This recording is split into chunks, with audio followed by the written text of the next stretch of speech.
गुरु ब्रह्म महिमा अलेख शरण। नमस्कार दर्शक वृंद, आपण मानंकु आजिर राशिफल कार्यक्रम मु एस कुमार स्वागत जनाऊँगी।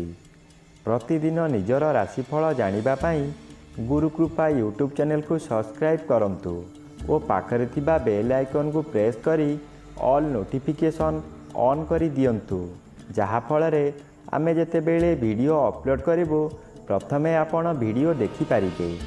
आमर एही वीडियो रे आपण संपूर्ण पंचांग सहित मेष ठारू मीन पर्यंत 12 गोटी राशिर राशिफल विषय रे जानि पारिबे। वीडियो को दयाकरी शेष पर्यंत देखंतु। वीडियोटी भल लागिथिले वीडियो को लाइक करंतु एवं आपणक प्रियजन पाखु शेयर करी जणांतु। एबे आसंतु जानिबा आज दिनर संपूर्ण पंचांग विषय। आज 2024 मसीहा जुलाई मास 23 तारिख मंगलवार, दिल्ली स्वराब्द सन 1431 साल, स्वाधीन भारताब्द 77 वर्ष, महिमाद 197 वर्ष। उत्कल गजपति श्री श्री गजपति दिव्यसिंहदेव महाराजांकर 67 अंक। सौरस्व श्रावण मास 8 दिन, चांद्रमते श्रावण कृष्ण पक्ष द्वितीया तिथि, दिवा 12 घंटा 2 मिनिट पर्यंत। आजिर सूर्योदय विरजा क्षेत्र को 5 घंटा 21 मिनिट, कर्कट लग्न एकदंड 7 लिता गते उदय। आजिर सूर्यास्त विरजा क्षेत्र को 6 घंटा 21 मिनिट, मकर लग्न एकदंड गते अस्त। आज मकर चंद्र दिवा 11 घंटा 29 मिनिट पर्यंत, एहा परे कुंभ चंद्र धनिष्ठा नक्षत्र रात्रि 10 घंटा 54 मिनिट पर्यंत। आज जन्मित शिशुर मकर राशि शूद्रवर्ण दानवगण, दिवा 11 घंटा 29 मिनिट गते कुंभ राशि शूद्रवर्ण दानवगण। आज मृत व्यक्तिर 2 पाद पुष्कर दोष, दिवा 12 घंटा 2 मिनिट गते 1 पाद पुष्कर दोष। निषिद्ध खाद्य आज बोईतालु भोजन निषेध अटे, दिवा 12 घंटा 2 मिनिट गते पोटल भोजन निषेध अटे।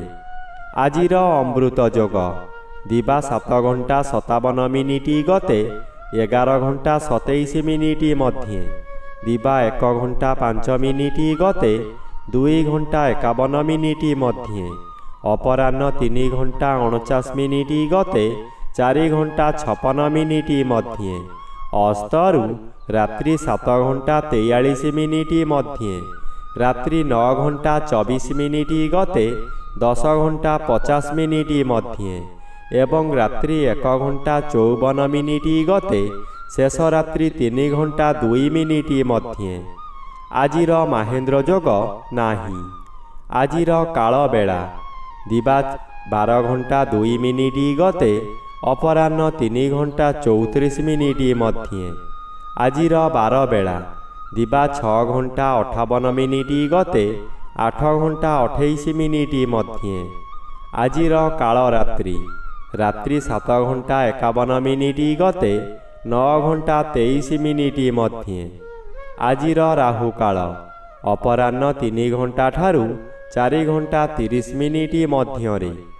आज दिवा 11 घंटा 29 मिनिट मध्ये सिंह राशिर घात चंद्र, एहा परे मिथुन राशि और मीन राशिर घात चंद्र। घात नक्षत्र नाही।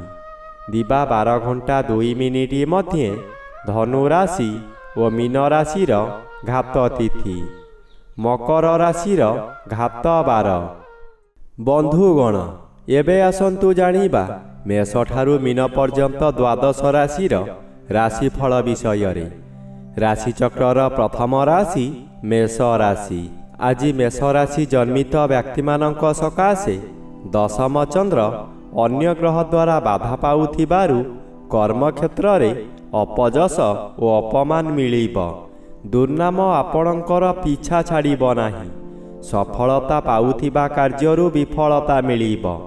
ଆପଣଙ୍କର ଇଚ୍ଛା ପୂରଣ ହେବ ନାହିଁ। ଆପଣ ଯାହା ସହଜ ବୋଲି ଭାବୁଥିଲେ ତାହା ବହୁ କଷ୍ଟକର ହେବ। ଚତୁର୍ଥ ରବି ଅଶୁଭ। ଆପଣଙ୍କୁ ବନ୍ଧୁମାନେ ବିରୋଧ କରିବେ। ପ୍ରତ୍ୟେକ କାର୍ଯ୍ୟରେ ପ୍ରତିବନ୍ଧକ ସାଜିବେ। ଏବେ ଆସନ୍ତୁ ଜାଣିବା ରାଶିଚକ୍ରର ଦ୍ୱିତୀୟ ରାଶି ବୃଷ ରାଶି ବିଷୟରେ। ଆଜି ବୃଷ ରାଶି ଜନ୍ମିତ ବ୍ୟକ୍ତିମାନଙ୍କ ସକାଶେ ତୃତୀୟ ରବି ବାଧାପ୍ରାପ୍ତ ଅଛନ୍ତି। ଶୁଭ ଫଳ ପ୍ରଦାନ କରିବେ ନାହିଁ। ଯେଉଁ କାର୍ଯ୍ୟ କରିବାକୁ ଚାହୁଁଥିଲେ ତାହା ବିଳମ୍ବ ହେବ। ପରିବାର ମଧ୍ୟରେ ଅଶାନ୍ତି ବୃଦ୍ଧି ହେବ। ନବମ ଚନ୍ଦ୍ର ବାଧାପ୍ରାପ୍ତ ଅଛନ୍ତି। ନବମ ଚନ୍ଦ୍ର ଶୁଭ କର୍ମ କରାଇବ। ଆପଣ ଯେଉଁ କର୍ମ ପୂର୍ବରୁ ଆରମ୍ଭ କରିଥିଲେ ସେ କାର୍ଯ୍ୟ ଏହି ସମୟରେ ପୂରଣ ହୋଇଯିବ। ପୂଜାପାଠ ଓ ଗୁରୁ ଭକ୍ତିରେ ମନୋନିବେଶ କରିବେ। କୌଣସି ଅନୁଷ୍ଠାନରେ ବହୁ ଆର୍ଥିକ ସାହାଯ୍ୟ କରିବେ। ଏବେ ଆସନ୍ତୁ ଜାଣିବା ରାଶିଚକ୍ରର ତୃତୀୟ ରାଶି ମିଥୁନ ରାଶି ବିଷୟରେ। ଆଜି ମିଥୁନ ରାଶି ଜନ୍ମିତ ବ୍ୟକ୍ତିମାନଙ୍କ ସକାଶେ ଅଷ୍ଟମ ସ୍ଥାନରେ ଚନ୍ଦ୍ର ଓ ମଧ୍ୟାହ୍ନଠାରୁ ଘାତଚନ୍ଦ୍ର ଭୋଗ ହେଉଥିବାରୁ ଅତି ଅଶୁଭ ଫଳ ମିଳିବ। ଅଷ୍ଟମ ସ୍ଥାନ ଆୟୁ ଓ ମାରକ ସ୍ଥାନ। ଚନ୍ଦ୍ର ଏପରି ଏକ ଗ୍ରହ ମୃତ୍ୟୁକୁ ମଧ୍ୟ ମାରିପାରେ। ଚନ୍ଦ୍ର ଅଷ୍ଟମରେ ଭ୍ରମଣ କରୁଥିବା ସମୟରେ ବହୁ ଦୁର୍ଘଟଣା ମଧ୍ୟ ଘଟାଇପାରେ। ତାହା ମାନସିକ ହେଉ କିମ୍ବା ଶାରୀରିକ। ନିଜକୁ ସତର୍କ ନ ରହିଲେ ନିଜ ଗୋଡ଼ରେ ନିଜେ କୁରାଢ଼ି ମାରିବା ସଦୃଶ୍ୟ ହେବ। ଏଣୁ ମନକୁ ଶାନ୍ତ ରଖନ୍ତୁ। ବ୍ୟବହାର ଠିକ୍ ରଖନ୍ତୁ। ଏବେ ଆସନ୍ତୁ ଜାଣିବା ରାଶିଚକ୍ରର ଚତୁର୍ଥ ରାଶି କର୍କଟ ରାଶି ବିଷୟରେ। ଆଜି କର୍କଟ ରାଶି ଜନ୍ମିତ ବ୍ୟକ୍ତିମାନଙ୍କ ସକାଶେ ସପ୍ତମ ସ୍ଥାନରେ ଚନ୍ଦ୍ରଗୋଚର କରୁଥିବାରୁ ଆପଣଙ୍କ ପରିବାର ମଧ୍ୟରେ ହସ ଖୁସିର ବାତାବରଣ ଆସିବ। ଏହି ସମୟରେ ଆପଣଙ୍କ ଜନ୍ମସ୍ଥାନଠାରୁ ଦୂରରୁ ଖୁସି ଖବର ମିଳିବ। ଆୟ ବୃଦ୍ଧି ହେବ। ସ୍ୱାମୀ କିମ୍ବା ସ୍ତ୍ରୀ ଜଣେ ଅନ୍ୟ ଜଣଙ୍କୁ ନିବିଡ଼ ଭାବରେ ଭଲ ପାଇବେ। ମଧ୍ୟାହ୍ନଠାରୁ ଅଷ୍ଟମ ଚନ୍ଦ୍ର ଅଶୁଭ କରାଇବ। ମାନସିକ ଦୁର୍ଘଟଣା ମିଳିପାରେ। ଶରୀର ପୀଡ଼ା ମଧ୍ୟ ହେବ। ଯାନବାହନ ଦୁର୍ଘଟଣା ହୋଇପାରେ। ଏବେ ଆସନ୍ତୁ ଜାଣିବା ରାଶିଚକ୍ରର ପଞ୍ଚମ ରାଶି ସିଂହ ରାଶି ବିଷୟରେ। ଆଜି ସିଂହ ରାଶି ଜନ୍ମିତ ବ୍ୟକ୍ତିମାନଙ୍କ ସକାଶେ ଦ୍ୱାଦଶ ସ୍ଥାନରେ ରବି ଓ ମଧ୍ୟାହ୍ନ ପର୍ଯ୍ୟନ୍ତ ଘାତଚନ୍ଦ୍ର ଭୋଗ ହେଉଥିବାରୁ ଅଶୁଭ ଫଳ ମିଳିବ। ଆପଣଙ୍କର ଆଣ୍ଠୁଗଣ୍ଠି ପୀଡ଼ା ହେବ। ବସିଲେ ଉଠିପାରିବେ ନାହିଁ। ବହୁ ଯନ୍ତ୍ରଣା ଭୋଗିବେ। ମାନସିକ ଅଶାନ୍ତି ଭୋଗ କରିବେ। ରାସ୍ତା ଦୁର୍ଘଟଣା ହୋଇପାରେ। ଘରେ ବାହାରେ ପ୍ରତ୍ୟେକ ସ୍ଥାନରେ ଅପଦସ୍ଥ ହେବେ। ବନ୍ଧୁମାନଙ୍କ ସହ ଅର୍ଥ ସକାଶେ ଅନର୍ଥ ହେବ। ନିଜ ମନକୁ ଶାନ୍ତ ନ କଲେ ନିଜକୁ ନିଜେ ଦଣ୍ଡ ଦେଇ ହଇରାଣ ଓ ଲୋକହସା ହୋଇପାରନ୍ତି। ଏବେ ଆସନ୍ତୁ ଜାଣିବା ରାଶିଚକ୍ରର ଷଷ୍ଠ ରାଶି କନ୍ୟା ରାଶି ବିଷୟରେ। ଆଜି କନ୍ୟା ରାଶି ଜନ୍ମିତ ବ୍ୟକ୍ତିମାନଙ୍କ ସକାଶେ ପଞ୍ଚମ ଚନ୍ଦ୍ର ବାଧାପ୍ରାପ୍ତ ଅଛନ୍ତି। ଅଶୁଭ ଫଳ ପ୍ରଦାନ କରିବେ ନାହିଁ। ଆପଣଙ୍କର ସ୍ୱାସ୍ଥ୍ୟ ଉତ୍ତମ ରହିବ। ପୂର୍ବରୁ ଯେଉଁମାନେ ଆପଣଙ୍କୁ ହଇରାଣ ହରକତ କରୁଥିଲେ ଏବେ ଆପଣ ଶାନ୍ତିରେ ରହିପାରିବେ। ପଞ୍ଚମ ଗୃହ ଜ୍ଞାନ ଗୃହ ହୋଇଥିବାରୁ ଆପଣଙ୍କର ବିଭିନ୍ନ ଜ୍ଞାନ ବୃଦ୍ଧି ହେବ। ଆପଣଙ୍କ ଉପସ୍ଥିତ ଜ୍ଞାନ ବଳରେ ବହୁ ବଡ଼ ବଡ଼ ବିପଦରୁ ମୁକୁଳି ଯିବେ। ବହୁ କାମରେ ହାତ ଦେଇ ଆପଣ ସଫଳ ହେବେ। ଶୁଭ କର୍ମମାନ କରିବେ।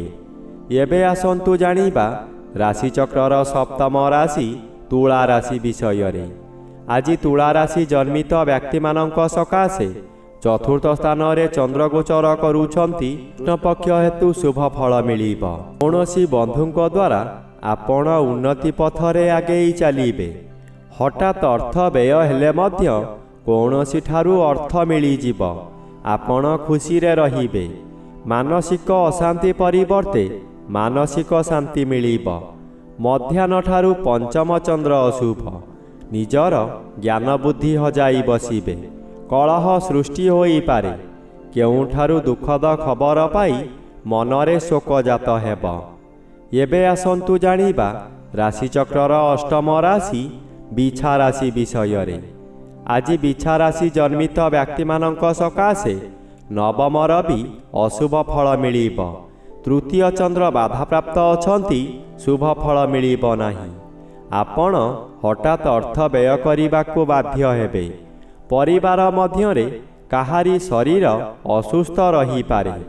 ଆପଣ ଯେଉଁ କର୍ମମାନ କରିବେ ତହିଁରେ ବାଧା ପହଞ୍ଚିବ। ଆପଣଙ୍କୁ ଶତ୍ରୁମାନେ ଚତୁର୍ଦିଗରୁ ଘେରି ରହିବେ।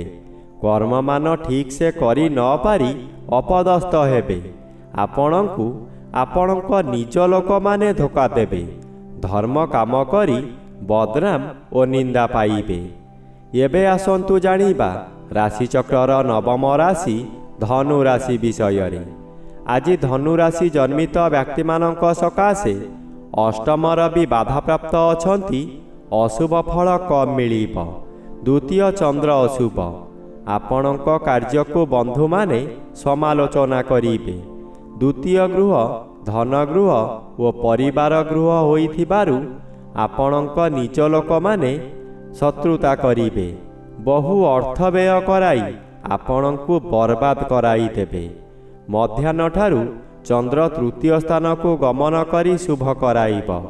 ଅଚାନକ କେଉଁଠାରୁ ଶୁଭ ସମ୍ବାଦ ପାଇ ଖୁସିରେ ଆତ୍ମହରା ହୋଇ ଉଠିବେ। ଏବେ ଆସନ୍ତୁ ଜାଣିବା ରାଶିଚକ୍ରର ଦଶମ ରାଶି ମକର ରାଶି ବିଷୟରେ। ଆଜି ମକର ରାଶି ଜନ୍ମିତ ବ୍ୟକ୍ତିମାନଙ୍କ ସକାଶେ ସପ୍ତମ ରବି ଓ ଶ୍ରୀଚନ୍ଦ୍ର ଉଭୟ ଅନ୍ୟ ଗ୍ରହ ଦ୍ୱାରା ବାଧା ପାଉଥିବାରୁ ମଧ୍ୟମ ଫଳ ମିଳିବ। ଘାତବାର ଅଶୁଭ। ମାନସିକ ସ୍ଥିତି ବିଗିଡ଼ିଯିବ। ଚନ୍ଦ୍ର ମନକାରକ ଗ୍ରହ ହୋଇଥିବାରୁ ମନରେ ସନ୍ଦେହ ଜାତ ହେବ। ରାତ୍ରି ଅନିଦ୍ରା ରହି ପ୍ରତିଶୋଧ ନିଆଁରେ ଜଳିବେ। ଉପବାସରେ ରହିବେ। ପାଖରେ ଖାଦ୍ୟ ଥାଇ ମଧ୍ୟ ଖାଇପାରିବେ ନାହିଁ। ଆପଣ କରୁଥିବା କାର୍ଯ୍ୟରେ ହଠାତ୍ ପରିବର୍ତ୍ତନ ହୋଇଯିବ। ଆପଣ ଅଧିକ ପରିଶ୍ରମ କରି ଅଳ୍ପ ଲାଭବାନ ହେବେ। ଏବେ ଆସନ୍ତୁ ଜାଣିବା ରାଶିଚକ୍ରର ଏକାଦଶ ରାଶି କୁମ୍ଭ ରାଶି ବିଷୟରେ। ଆଜି କୁମ୍ଭ ରାଶି ଜନ୍ମିତ ବ୍ୟକ୍ତିମାନଙ୍କ ସକାଶେ ଦ୍ୱାଦଶ ସ୍ଥାନରେ ଚନ୍ଦ୍ରଗୋଚର କରୁଛନ୍ତି। ଦୁଶ୍ଚିନ୍ତା ମନରୁ ହଟିଯିବ। ଉତ୍ତମ ଆୟ ହେବ। ଅର୍ଥ କାରବାରରେ ଉନ୍ନତି ଆସିବ। ଜୁଆ ଲଟେରୀରେ ଭାଗ ନେଇ ଉନ୍ନତି କରିବେ। ମନ ଖୁସିରେ ବହୁ ତୀର୍ଥସ୍ଥାନକୁ ଗମନ କରିବେ। ମଧ୍ୟାହ୍ନଠାରୁ ଶ୍ରୀଚନ୍ଦ୍ର ଶୁଭ ଓ ଷଷ୍ଠ ରବି ଶୁଭ ଫଳ ମିଳିବ। ଅନାବଶ୍ୟକ ଯନ୍ତ୍ରଣାରୁ ମୁକ୍ତି ମିଳିବ। ଅଚାନକ ଧନଲାଭର ସୁଯୋଗ ଆସିବ।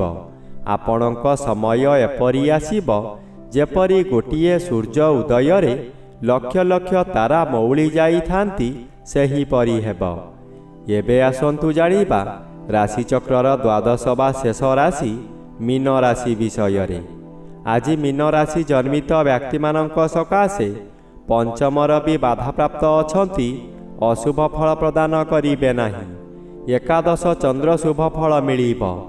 ଆପଣ ଯେଉଁ ବ୍ୟକ୍ତିଙ୍କୁ ଚାହୁଁଥିଲେ ଆଜି ତାଙ୍କ ସହିତ ସାକ୍ଷାତ ଆଲୋଚନା କରି ବହୁ ସଫଳତାର ପାହାଚ ଉତ୍ତୀର୍ଣ୍ଣ ହେବେ। ପରିବାର ମଧ୍ୟରେ ଅତିଥି ସତ୍କାର କରି ଦାନ ଧର୍ମ କରିବେ। ମଧ୍ୟାହ୍ନଠାରୁ ଘାତଚନ୍ଦ୍ର ଅଶୁଭ କରାଇବ। ମନରେ ଗ୍ଲାନି ବଢ଼ିଯିବ। ଋଣ କାରବାରରେ ହାନି ଘଟିବ। ଅଯଥାରେ ବହୁ ସ୍ଥାନକୁ ଗମନ କରିବେ।